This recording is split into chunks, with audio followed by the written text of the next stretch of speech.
بلکہ وہاں کی میونسپلٹی کا خرچہ بھی حضرت عثمان غنی کے مال سے چلتا ہے۔ عزیزان گرامی، یہ مال کی قربانیاں تھیں۔ رسول کریم صلی اللہ تعالی علیہ وسلم نے جس کو جس چیز کے لیے حکم فرمایا وہ کرے۔ اب جو بات آتی ہے وہ اپنے خواہشات کی قربانی۔ مال دے دینا کبھی آسان ہوتا ہے، جان دے دینا کبھی آسان ہو جاتا ہے، لیکن اپنی خواہشات سے پیچھے ہٹنا بہت مشکل ہو جاتا ہے۔ ہاں، میں یہ بات ریپیٹ کرتا ہوں، دہراتا ہوں آپ کے سامنے، خواہشات کی قربانیاں بہت ہی اہم ہوتی ہیں۔ خواہشات میں جو آتی ہیں وہ اپنی بیویاں بھی ہیں، اولاد بھی ہے، مال بھی ہے، اپنی عادتیں بھی ہیں، یہ سب خواہشات میں آتی ہیں۔ لیکن ان پر بھی صحابہ کرام نے بڑی بڑی مثالیں قائم رکھی ہیں۔ آپ نے سنا ہوگا ایک صحابی جن کو عبداللہ اسود کہا جاتا ہے اور تاریخ میں ان کا نام سعد بھی ہے، رضی اللہ تعالیٰ، حضرت سعد کالے تھے، جوان سے حضور کی بارگاہ میں آئے، کہا نکاح کرنے کی خواہش ہے لیکن کوئی بیٹی دیتا نہیں۔ نبی پاک صلی اللہ علیہ وسلم نے مدینے کے ایک انصار صحابی جو ابھی نئے اسلام میں آئے ہوئے تھے، ان کی بیٹی بڑی حسین تھی، خوبصورت تھی۔ حضور نے فرمایا جا ان کے گھر پیغام لے کر جا۔ یہ آئے، وہ مدینے کے جو صحابی تھے عمر ان کا نام، حضرت عمر، ان کی بیٹی مدینے کی خوبصورت ترین لڑکیوں میں سے، وہ صحابی اپنی اہلیہ کے ساتھ بیٹھے تھے اور یہ نوجوان جو کالے رنگ کے ہیں آئے، کہا کہ حضور پاک صلی اللہ علیہ وسلم نے بھیجا ہے۔ کہا کیوں بھیجا؟ کہا سنا کہ آپ کے گھر میں جوان بیٹی ہے، میں نکاح کا پیغام لے آیا۔ تو صحابی نے اوپر سے نیچے ان کو دیکھا، شکل کالی ہے، ان کی بیٹی نہایت خوبصورت۔ میرے عزیزو، یہ امتحان کی گھڑی ہوتی ہے۔ کہا شوہر اور بیوی دیکھتے رہے، ایسا کیسے ہوگا ہماری اتنی خوبصورت بیٹی ان کے ساتھ نکاح کر دیں۔ میں آپ کو بتاتا ہوں، میچنگ ضروری ہے، آپ بھی کریں، میں اس کے خلاف نہیں جا رہا، لیکن یہ بات یہاں مسئلہ الگ ہے، یہاں مسئلہ الگ ہے۔ میرے اس بیان کا مطلب یہ نہیں ہے کہ آپ لڑکے اور لڑکی میں میچنگ نہ دیکھیں، دیکھیں آپ، سنت ہے، لیکن اس واقعے میں مسئلہ صرف میچنگ کا نہیں تھا، یہاں فرمان رسول کا تھا، یہاں مسئلہ میچنگ کا نہیں ہے۔ دونوں صحابہ، وہ صحابی اور صحابیہ اہلیہ دونوں دیکھتے ہیں اور ان سے کہتے ہیں اچھا حضور نے بھیجا ہے، ٹھیک ہے ہم دیکھ کر کے جواب دے دیں گے، آپ جائیے۔ اس صحابی کے لیے تعجب کی بات نہیں تھی، روز ریجیکٹ ہوتے تھے کہیں نہ کہیں، ان کے لیے تعجب کی بات نہیں۔ ہاں، یہاں پر بھی وہی ہوا جو ہوتا ہے، وہ چلے گئے۔ لیکن اس واقعے میں جو سب سے اہم رول ہے اس شہزادی کا، جو خوبصورت ترین تھی، وہ گھر کے اندر بیٹھی سن رہی تھی۔ جب وہ کالے نوجوان چلے گئے، نوجوان شہزادی اندر سے آئی، اپنے ماں باپ سے پوچھتی کون آیا تھا؟ کہا بیٹی کوئی آیا تھا۔ کہا میں نے سن لیا اندر سے، کوئی آیا تھا میرے نکاح کا پیغام لے کر کے حضور کے دربار سے۔ ماں اور باپ سہم گئے، کہا اچھا تو نے سن لیا؟ کہا میں نے سنا۔ آپ نے جواب کیا دیا؟ کہا دیکھتی نہیں بیٹا، وہ تیرے میچ کا ہے، تیرے برابر کا ہے، اس کی شکل برابر تیرے سے ملتی نہیں ہے۔ کہا پھر کیا سوچا آپ نے؟ حضور سے جا کر کے بات کریں گے۔ وہ دوشیزہ، وہ نوجوان شہزادی رونے لگ گئی، کہا مجھے اللہ کے عذاب سے ڈر لگتا ہے کہ میرے والد ہے، میری والدہ، آپ نے کیا کیا آج؟ آپ کو اندازہ ہے آپ نے صرف آنے والے کا رنگ دیا دیکھا، بھیجنے والے کا رنگ نہیں دیکھا۔ کس نے بھیجا تھا یہ آپ نے نہیں دیکھا۔ قسم رب ذوالجلال کی، اگر رسول اللہ نے اس کو بھیجا ہے تو زندگی بھر میں اس کی نوکرانی بن کر رہنے کو تیار، اس لیے کہ میرے آقا کی طرف سے ہے۔ یہ ہے خواہشات کی قربانی میرے نبی کے نام پر۔ خواہشات کی قربانی، کون سی خوبصورت لڑکی نہیں چاہتی کہ اس کا شوہر اچھا خاصا ہو، لیکن اس لڑکی کے دل سے اگر خواہشات ختم ہوئی تو صرف رسول اللہ کی رضا کے لیے۔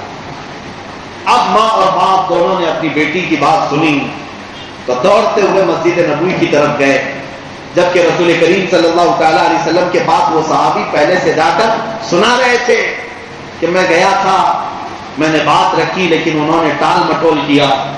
اللہ کے حبیب صلی اللہ علیہ وسلم ابھی ان کی بات سن رہے تھے کہ پیچھے سے دوڑتے ہوئے یہ ماں باپ بھی آ گئے لڑکی کے. یا رسول اللہ معاف فرما دیں، خطا ہو گئی، آپ کے فرمان پر عمل کرنے میں تاخیر ہو گئی، ہماری بچی نے ہمیں بتا دیا، ہم معافی چاہتے ہیں. اے اللہ کے نبی، ہم راضی ہیں اس پیغام سے، ہم اپنی بیٹی اس نوجوان کو دینے کے لیے تیار ہیں. اللہ کے رسول صلی اللہ تعالیٰ علیہ وسلم نے ان کی خطا معاف فرمائی اور مسجد نبوی میں میرے آقا صلی اللہ تعالیٰ علیہ وسلم نے نکاح کا یہ جشن رکھا. نکاح کا مسئلہ وہیں طے ہونا تھا، لیکن یہ وہ دن تھا جب اللہ کے حبیب صلی اللہ علیہ وسلم کو جنگ احد کے لیے رات کو نکلنا تھا، جنگ میں جانا تھا. نبی پاک صلی اللہ تعالیٰ علیہ وسلم نے حضرت عبداللہ جن کو سعد کہا گیا، ان کے پاس مال دیا. کچھ صحابہ سے لے کر کے حضور نے ان کو مال دیا، کہا شادی کا سامان لے لو، تجھے آج گھر بسانا ہے، پیسے تو تھے نہیں، مال تھا نہیں، کہا شادی کا جہیز خرید کر کے لا، تو اپنی بیوی کو کہاں رکھے گا. یہ خوشی خوشی گئے اور جہیز کا سامان خریدنے کے لیے بازار میں گئے تو وہاں ایک منادی اعلان کر رہا تھا، اے مسلمانوں، اللہ کے نبی صلی اللہ علیہ وسلم جہاد کے لیے نکل رہے ہیں، مشرکین نے حملہ کیا ہے، تم میں سے کون ہے جو نبی پاک کے شانہ بشانہ کھڑا ہو جائے، حضور کے ساتھ کون جانے کو تیار ہے. یہی عبداللہ جو جہیز خریدنے کے لیے گئے تھے اب جا کر گھوڑا خریدتے اور تلوار خرید رہے ہیں، بھالا خرید رہے ہیں، نیزہ خرید رہے ہیں، لوہے کا لباس خریدا، پورے کے پورے پیسے جنگی سامان میں لگا دیا. آج شادی ہونی ہے، ارے کچھ تو بچا کر کے رکھتے، جنگ میں جا کر کے واپس آؤں گا تو پھر شادی بھی تو کرنی ہے. نہیں، جنگ میں جا رہے ہیں. یہ صحابہ کی عادت تھی، وہ یہ نیت لے کر نہیں جاتے کہ واپس آئیں گے تو یہ کرنا ہے، یہ نیت لے کر کے جاتے کہ شہادت ہوگی تو اللہ سے ملاقات کرنا. جنگی سامان خرید لیا اور وہیں سے پہن کر کے آئے. گھوڑا بھی، وہ گھوڑے پر کبھی بیٹھے نہیں، غریب تھے، گھوڑے پر بیٹھے نہیں، یعنی ان کا ذاتی گھوڑا نہیں تھا، ذاتی گھوڑا نہیں تھا، ساز و سامان بھی ان کے پاس جنگ کے نہیں تھے. آج جی بھر کے سب سامان خریدا، پورا زرہ کا مطلب ہوتا ہے لوہے کا لباس. ٹوپی بھی لوہے کی ہوتی ہے اور سینے پر بھی لوہے کا لباس رہتا ہے تاکہ تلواروں کا زخم نہ آنے پائے. سب پہن لیا. صبح کے وقت جب صفیں لگی صحابہ کی، اس میں یہ بھی شامل تھے. اور میدان جنگ میں جب طبلہ بجا اور جنگ گھماسان کی ہونے لگی، نبی پاک صلی اللہ علیہ وسلم اونچے ٹیلے سے دیکھ رہے تھے. ایک صحابی کو بلایا اور کہا، یہ جو نوجوان دکھ رہا ہے زرہ کے ساتھ، لوہے کی ٹوپی کے ساتھ، نئے گھوڑے کے ساتھ، یہ کون ہے؟ حضور نے جب پوچھا تو صحابہ اس کی تلاش میں لگ گئے. کہا ہم میں سے کوئی نہیں پہچان رہا، اس کو نیا کوئی آیا ہے، ہماری صفوں میں سے کوئی نہیں ہے. نبی پاک صلی اللہ علیہ وسلم نے مسکرا کر کے کہا، اس کی کہنیاں دیکھو، یہ کالے کالے نہیں نظر آ رہے، یہ عبداللہ اسود، یہ سعد ہے، میں اس کو اچھی طرح سے جانتا ہوں، اس کو میں نے جہیز خریدنے کے لیے پیسے دیے تھے، اس نے جنگ کا سامان خرید لیا. میرے عزیزوں، اللہ کے حبیب صلی اللہ تعالیٰ علیہ وسلم نے مسکرایا، لیکن جنگ کا وقت کسی کے ساتھ بات کرنے کا بھی نہیں ہوتا. شام ہونے سے پہلے احد کے میدان میں پانسا پلٹ گیا تھا. آپ کو معلوم ہے تاریخ، مسلمانوں پر وہ جنگ بھاری ہو گئی تھی. اس طرح کے 70 صحابہ کی شہادت اس جنگ میں ہوئی. وہ جیتی ہوئی جنگ پھر سے شکست میں بدل گئی. اس جنگ میں جو عظیم عظیم صحابہ شہید ہوئے، شام کے وقت جب رسول کریم صلی اللہ علیہ وسلم میدان کا معائنہ کر رہے تھے تو ایک لاش عبداللہ اسود کی بھی پڑی تھی. وہ زرے کے ساتھ، وہ لوہے کا لباس پہنے ہوئے، ہاتھ میں تلوار پکڑے ہوئے زمین پر گرے ہوئے تھے اور ہر جگہ سے خون رس رہا تھا. لیکن قربان جاؤ، صحابہ کی بہت ساری لاشیں تھی، لیکن میرے آقا نے اس لاش کے پاس آ کر کے قریب مٹی میں نیچے حضور بیٹھ گئے. حضور میدان میں بیٹھ گئے، ان کے سر سے زرہ کو اتارا. صحابہ دیکھ رہے تھے. لوہے کی ٹوپی خود جس کو کہتے ہیں، اس کو اتارا، اور جیسے ہی لوہے کی ٹوپی کو اتارا تو سبوں نے پہچان لیا یہ عبداللہ اسود ہے. لیکن اس کے بعد اس صحابی کی قسمت دیکھیں، میرے آقا نے ان کا سر اپنی گود میں رکھ لیا اور ان کے سر پر اور ان کے چہرے پر جتنی دھول لگی تھی میرے آقا نے اپنے ہاتھوں سے صاف کیا، خون کو پوچھا. اور اس کے بعد قرآن کی یہ آیت پڑھتے ہیں اللہ کے نبی صلی اللہ علیہ وسلم، من المؤمنین رجال صدقوا ما عاهدوا اللہ علیہ. صحابہ سے کہتے ہیں میرے آقا، اللہ قرآن میں فرماتا ہے مومنین میں کچھ ایسے بندے ہیں جنہوں نے اللہ سے کیا ہوا وعدہ پورا کر دیا، انہی میں سے میرا یہ صحابی ہے. خواہشات کس کو کہتے ہیں؟ اے میرے عزیزو، شادی کرنے کی خواہش کس کی نہیں ہوتی؟ جہیز اور سجنے سورنے دولہا بننے کی خواہش کس کی نہیں ہوتی؟ لیکن خواہشات کی قربانیاں یہ بہت بڑی قربانیاں ہیں.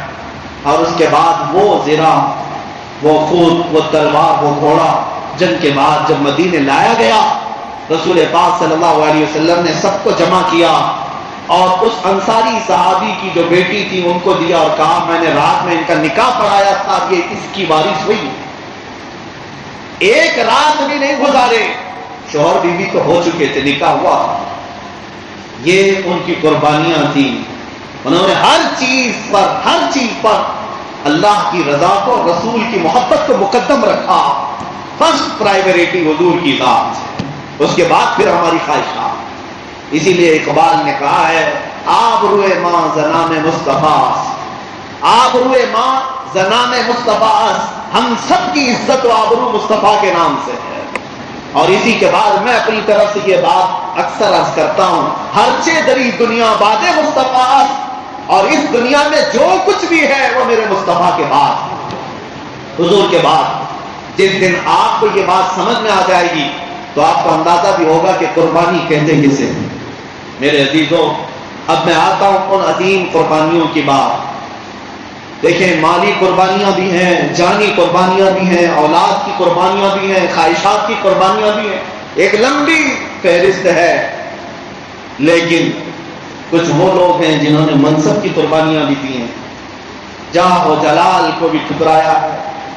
یہ وہ لوگ ہیں جن کو اللہ تعالیٰ نے تخت شاہی دیا لیکن انہوں نے ٹھوکر مار اور واپس آ گئے. یہ قربانی نہیں ہے تو اور کیا ہے؟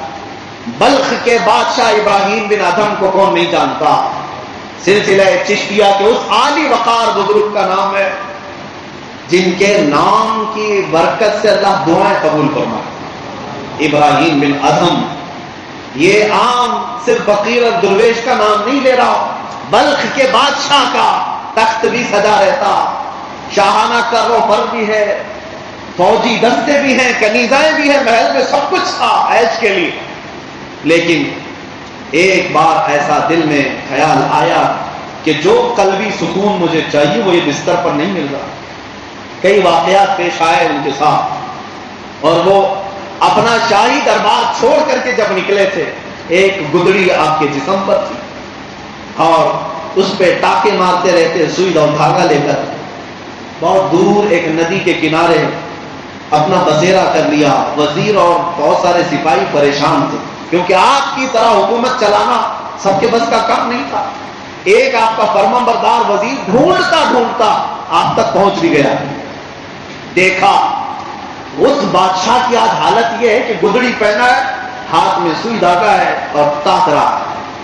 خاموشی کے ساتھ وزیر جا کر کھڑا ہوا، جو شاہانہ طریقے ہوا کرتے تھے شاہی دربار کے، اسی انداز میں کہا بادشاہ سلامت، یہ آپ نے کیا حال بنا رکھا ہے؟ چلے محل میں تخت آپ کا انتظار کر رہا ہے، مسند اور کرسی آپ کا انتظار کر رہی ہے. آپ نے آنکھیں اٹھائی اور دیکھا کہ میں جس کو سب چھوڑ کر کے آیا یہاں تم بھی پہنچ گئے. بات کرتے کرتے ان کی سوئی دریا میں گر گئی. کہا کہ تم میرے بڑے فرما بردار ہو، تم میرے وزیر اور سپاہی ہو، وفادار ہو؟ کہا بالکل میں آپ کا وفادار ہوں، سچا ہوں آپ کا، اس لیے تو یہاں تک آیا. ابراہیم بن ادھم نے کہا اگر تو میرا سچا وفادار ہے دیکھ میری سوئی دریا میں گری ہے، لے کر آ. جا وہ ڈھونڈ کر لیا. کہا اتنا بڑا سمندر اور آپ کی اتنی چھوٹی سوئی میں کیسے ڈھونڈ سکتا ہوں؟ کہا تو نہیں لا سکے گا. پھر ابراہیم بن ادھم نے سمندر کی طرف، دریا کی طرف دیکھ کر کہا اے اللہ کی مخلوق، میں نے دنیا سب ترک کر دیا ہے اس رحمان کے لیے، کیا میری ایک چھوٹی سوئی کوئی مچھلی لا سکتی ہے؟